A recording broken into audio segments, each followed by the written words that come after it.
Bonjour à tous, aujourd'hui on se retrouve malheureusement dans une vidéo pas très fun, mais comme vous avez pu le voir, j'ai voulu un petit peu lancer une série de vidéos de sujets un peu plus sérieux. Donc la première vidéo de cette série c'était sur le harcèlement scolaire. J'ai vu que cette vidéo vous avait pas mal plu, donc je me suis dit pourquoi pas continuer, et dans tous les cas je comptais continuer cette série évidemment. Donc cette vidéo pour le coup je vais être vraiment pas du tout funny comme d'habitude. Dans la première vidéo de cette série du coup j'avais pu un petit peu rire de la situation étant donné que c'était quelque chose qui ne me pesait plus, on va dire, c'était vraiment derrière moi. Pour le coup là c'est un sujet beaucoup plus comment dire, beaucoup moins léger, voilà. Donc excusez-moi si dans cette vidéo je ne vous fais pas taper des barres, mais ce n'est vraiment pas le but. Et au pire des cas, vous aurez d'autres vidéos où vous pouvez rire devant, mais en tout cas pas devant celle-ci.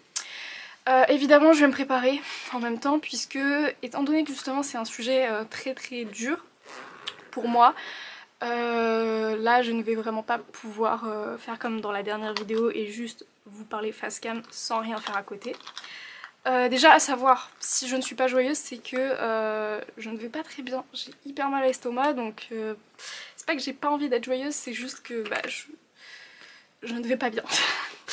Donc voilà, enfin bref, du coup, le sujet de la vidéo, comme vous avez pu le voir dans le titre de cette vidéo, on va parler de deuil parental, puisque si vous suivez un petit peu mes vidéos, vous savez que c'est quelque chose que j'ai vécu personnellement. Je vous parle un petit peu plus de ma vie personnelle parce que j'aime bien le faire sur cette chaîne, voilà. J'espère que ça vous intéresse, sinon bah tant pis. Je trouve que on voit trop peu de vidéos sur le sujet, sur YouTube notamment, alors que c'est un sujet hyper intéressant. Mais selon moi, je trouve que c'est assez tabou chez les personnes qui sont touchées par ça, justement. Là, on parle bien du deuil parental et pas du deuil en général. Je vais vraiment me concentrer sur cet axe-là parce que c'est quand même un peu différent qu'un deuil normal, on va dire. C'est... Voilà, vous allez voir, c'est assez particulier. Et on va parler évidemment du fait de vivre après dans une famille du coup monoparentale. Donc pour ceux qui ne savent pas, une famille monoparentale c'est quoi? C'est du coup une famille où il n'y a qu'un seul parent. Voilà, ça peut être soit parce que les parents se sont séparés, enfin séparés dans le sens où il n'y a qu'un seul parent du coup qui s'occupe de l'enfant, ou soit justement lorsque l'un des parents est décédé. Voilà, mais c'est pas forcément que dans le décès d'un parent, du coup ça peut être aussi juste parce que l'un des parents est parti du foyer. Voilà, j'espère que c'est assez clair. Donc, pour vous parler un petit peu de mon histoire, alors je filme cette vidéo, d'ailleurs, désolée je fais une petite aparté, je filme cette vidéo le jour, enfin pas le jour, la veille de la Toussaint, donc je me disais que c'était un petit peu l'occasion, puisque comme vous le savez, le jour de la Toussaint, bah du coup... c'est là où on dépose généralement quelque chose sur la tombe du défunt. Donc voilà, je me disais que c'était vraiment le moment. C'est un peu comme ma vidéo sur le harcèlement scolaire, je l'ai faite lorsque c'était la rentrée parce que c'était vraiment le moment d'en parler. J'essaie de faire ça, de filmer ce genre de vidéo quand c'est la période, ou s'il n'y a pas de période, bah je filmerai la vidéo comme ça. Enfin bref, du coup, pour en revenir à ma petite histoire, comment tout a commencé? Alors, évidemment, je vais pas donner trop de détails parce que ça reste ma vie personnelle et je pense que vous n'avez même pas besoin de tout savoir. Mais je vais essayer de vous en dire suffisamment pour que vous puissiez comprendre la situation. Donc, comment tout a commencé? À savoir, donc moi j'ai perdu ma maman. C'était très très dur, c'était un choc un petit peu pour moi, enfin un choc, vous allez comprendre par la suite, mais j'étais très très proche de ma maman. C'était... je sais pas comment expliquer, mais on se ressemblait déjà beaucoup quand j'étais petite, vraiment je ressemblais comme deux gouttes d'eau à ma maman. Bah malheureusement en grandissant je lui ressemble plus trop je crois, je ressemble plus à mon papa pour le coup. Mais bref, du coup à ce moment-là, en tout cas, je ressemblais vraiment à ma maman, j'étais très proche d'elle, elle s'occupait énormément de moi, mais malheureusement, lorsque j'avais 5 ans, elle est... Enfin, si, c'est genre... Oui, je pense que c'était quand j'avais 5 ans, du coup elle a été touchée d'une maladie, un cancer, voilà, c'est vraiment pas joyeux. Et malheureusement, elle en est du coup décédée. Alors, comme j'étais très très jeune, c'est assez flou pour moi, je ne saurais pas vous dire si elle avait... si ça a duré longtemps ou pas. Enfin, vraiment, je me souviens plus trop de cette période du coup. Je me souviens juste des allers-retours à l'hôpital, vraiment pas très joyeux. Et du moment où on m'a annoncé de son décès. Du coup, ça, je trouve aussi que c'est assez délicat d'annoncer un décès à un enfant parce que du coup, on ne comprend pas. Et comment moi je l'ai pris? Alors, c'est assez particulier, mais c'est comme si moi j'y croyais pas. En fait, je me disais, non, elle va revenir. Genre là, on me dit ça, mais elle va revenir. Vraiment, j'étais persuadée qu'elle allait revenir. Et du coup, en attendant qu'elle revienne, j'étais un peu bizarre comme enfant, du coup, je demandais absolument à toutes les femmes que je croisais si elles voulaient pas être ma maman. Oui, c'est bizarre. Mais du coup, à cet âge-là, je me rendais pas compte que c'était bizarre, mais c'était même pas pour la remplacer, c'était juste parce qu'il me manquait cette présence maternelle. C'est vraiment très triste. Et du coup, voilà. Et lorsque du coup, on m'a annoncé son décès, j'en ai presque ri, on va dire. Parce que vraiment, j'étais dans ce truc, je n'y crois pas. Et je suis restée dans ce déni très très longtemps. Donc déjà, la première étape du deuil, je dirais, c'est le déni. Moi, ça a duré très très longtemps puisque je me suis vraiment rendu compte de son décès lorsque j'avais 12 ans, je pense, lors de la préadolescence du coup, puisque c'est à ce moment-là où on se construit. Et donc, le fait de me faire à l'idée que j'allais me construire sans elle, ça m'a fait un choc et je me sentais vraiment très très mal. Et donc, c'est là que j'ai pété un câble et que je n'arrivais pas à, à cautionner le fait que j'allais vraiment vivre toute ma vie sans elle. Pour moi, c'était inadmissible et je voulais pas en fait. Et donc, je suis passée par une étape. Alors, je sais pas si c'est une dépression, puisque je n'ai pas été diagnostiquée de ça, j'ai été diagnostiquée d'autres choses, mais pas de la dépression en elle-même, mais je pense que ça s'y rapproche quand même. Mais j'ai vécu une phase où de grosse déprime, vraiment. Clairement, pour tout vous dire, je voulais clairement disparaître. Voilà, mon seul objectif à ce moment-là, c'était de la rejoindre, parce que pour moi, c'était... J'ai envie de pleurer, c'est horrible. Je veux pas pleurer, non! Pour moi, c'était vrai... Oh non, je voulais pas pleurer! Oh, je suis désolée, voilà, je parlais dans ma dernière... Non, pas ma dernière, mais l'une de mes dernières vidéos, que je pleurais pas en vidéo. Voilà, je pleure en vidéo. Mais je ne pensais pas. Je pensais vraiment que, que c'était derrière moi et que j'allais réussir à filmer cette vidéo. Je sais pas à quoi je m'attendais. Enfin bref. Du coup, à ce moment-là, voilà, mon seul objectif c'était de la rejoindre parce que pour moi c'était vraiment inconcevable de finir... de continuer ma vie sans elle. Vraiment, je ne pouvais pas. En fait, je réalisais enfin à ce moment-là que toutes les étapes importantes de ma vie, j'allais les passer sans elle. Et vraiment, je n'y arrivais pas. Et donc à ce moment-là, c'est là où vraiment j'ai eu une grosse phase de déprime. Je vais vraiment être très très honnête avec vous. Je me suis automutilée pendant, je pense, 1 an à peu près. Je ferai peut-être une vidéo dédiée à ce sujet, si cela vous intéresse. Ensuite, qu'est-ce que j'ai fait d'autre? J'ai du coup voulu mettre fin à mes jours. J'ai été aussi en période d'anorexie mentale. Et vraiment tout ça à cause du fait que je n'arrivais pas à faire mon deuil et du coup à accepter ce décès.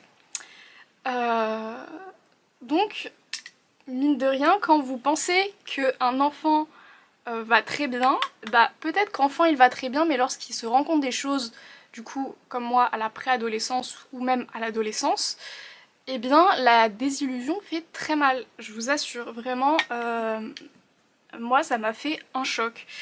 Je sais pas pourquoi ça ne m'a pas fait ça avant, mais je pense vraiment c'est le fait de se construire en fait, et de se dire que bah voilà, elle sera pas là quoi.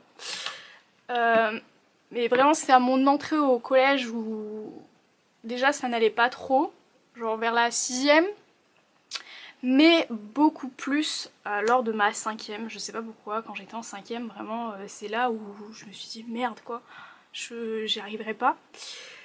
Du coup voilà, c'était une étape très très compliquée de ma vie, et comment finalement j'ai réussi à faire mon deuil, bah, je sais même pas en fait. J'ai plus trop de souvenirs de ça, mais bah, déjà j'ai été voir des psychologues du coup forcément, puisque bah quand vous avez envie de vous tuer littéralement, bah bon, c'était un petit peu logique d'aller voir quelqu'un pour m'aider. Au final, je pense pas que ça m'ait tant aidé que ça, mais à cause de ça, ou grâce à ça on va dire, du coup j'ai arrêté de m'auto-mutiler, puisque je savais que sinon on allait me saouler entre guillemets à tout le temps aller voir cette psychologue tant que je continuais de me faire du mal. Donc j'ai arrêté ça surtout pour ça. Et après je n'ai jamais recommencé, bien heureusement. Donc voilà. Et du coup, comment cela s'est arrêté, je sais même pas. Vraiment, je ne saurais pas vous dire. Je m'en rappelle plus du tout, mais je crois que au fur et à mesure, je me suis quand même faite à cette idée que bah c'était comme ça en fait. La vie est injuste et il faut se faire à l'idée. Voilà. Certains vivent avec un parent en moins, même parfois sont orphelins. Et souvent, alors ça c'est horrible, souvent on me disait mais t'as la chance d'avoir un père, donc te plains pas. Alors, je ne sais pas si c'est une chance, mais dans tous les cas, j'ai le droit de me plaindre. Si ma vie me paraît horrible, bah elle me paraît horrible et c'est comme ça. Du coup voilà. Et alors, dans le deuil, on dit qu'il y a une phase du coup de grosse déprime, donc ce que j'ai vécu, et une phase de colère. Pour le coup, moi, cette phase de colère, j'ai du mal à parler. Elle s'est mélangée avec cette phase de déprime, mais du coup, j'en voulais à la terre entière. Vraiment, j'étais tellement mal, tellement déprimée que j'en voulais à la terre entière, et pour moi, c'était de leur faute si bah, elle n'était plus là en fait. Genre vraiment, tout mon entourage lui en voulait, alors que ils y étaient pour rien. Dans tous les cas, c'était une maladie. Ils n'y pouvaient rien, et puis même il y avait des gens qui n'avaient rien à voir avec ça quoi. Du coup voilà, vraiment j'étais très très en colère, mais je crois que j'étais surtout en colère contre moi-même d'être aussi mal comme ça et de pas réussir à vivre avec cette tragédie finalement. Mais du coup voilà. Et quoi d'autre? Attendez, j'ai fait des notes dans mon téléphone parce que justement si j'avais des trucs à dire en particulier, je les ai notés, mais je crois que j'ai parlé à peu près de tout. En tout cas pour cette partie de deuil, mais après je vais vous parler un peu plus en détail du coup de vivre dans une famille monoparentale tout simplement. Alors... Ah oui, déjà, je vais vous parler un peu de quelques points. Quand vous faites un deuil, faut absolument se faire à l'idée que un deuil, ce n'est pas oublier la personne, c'est juste accepter de vivre sans cette personne. Personnellement, moi, au tout début, du coup, je pensais que ce qu'on me demandait finalement, c'était d'oublier ma maman. Et pour moi, c'était pas possible en fait. J'ai vécu, bon, que 5 années, on va me dire, de ma vie avec elle. Mais c'était les 5 années les plus importantes, justement, de ma vie. Et pour moi, c'était horrible de, justement, devoir l'oublier. Mais en fait, bah, avec le temps j'ai compris que non, je devais pas l'oublier, je devais juste apprendre à vivre sans elle. Ensuite, quoi d'autre? Déjà, ce qui est assez particulier, c'est qu'un deuil enfant et un deuil adulte, c'est assez différent, parce que enfant, du coup, comme je vous ai dit, on se rend pas compte de ce qui se passe, alors que adulte, non, adolescent, non, c'est comme un peu enfant, parce que on est en train de se construire, mais adulte, on est peut-être un peu plus apte à faire son deuil. Tout dépend des situations, bien évidemment, mais dans le sens où on se rend compte de ce qui se passe. Voilà.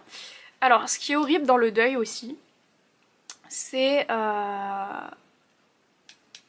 comment ça va? Déjà aller au cimetière. Vraiment pendant... jusqu'à maintenant, finalement, je n'arrivais pas à aller au cimetière toute seule ou même à y aller régulièrement. J'y allais que lors des grosses fêtes, on va dire, comme la Toussaint et la fête des mères. Voilà. Je crois que je faisais que ça en fait. Même pour les autres trucs, j'y allais pas parce que vraiment c'était horrible pour moi. Et maintenant, j'essaie d'y aller pour... je sais pas pourquoi, mais j'essaie d'y aller un peu plus parce que je me dis que c'est vraiment très important. Et maintenant j'y arrive.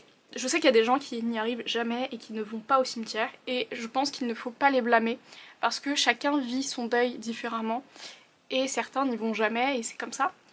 Et d'autres ont ce besoin au contraire d'y aller tous les jours, et pareil, il ne faut pas les blâmer.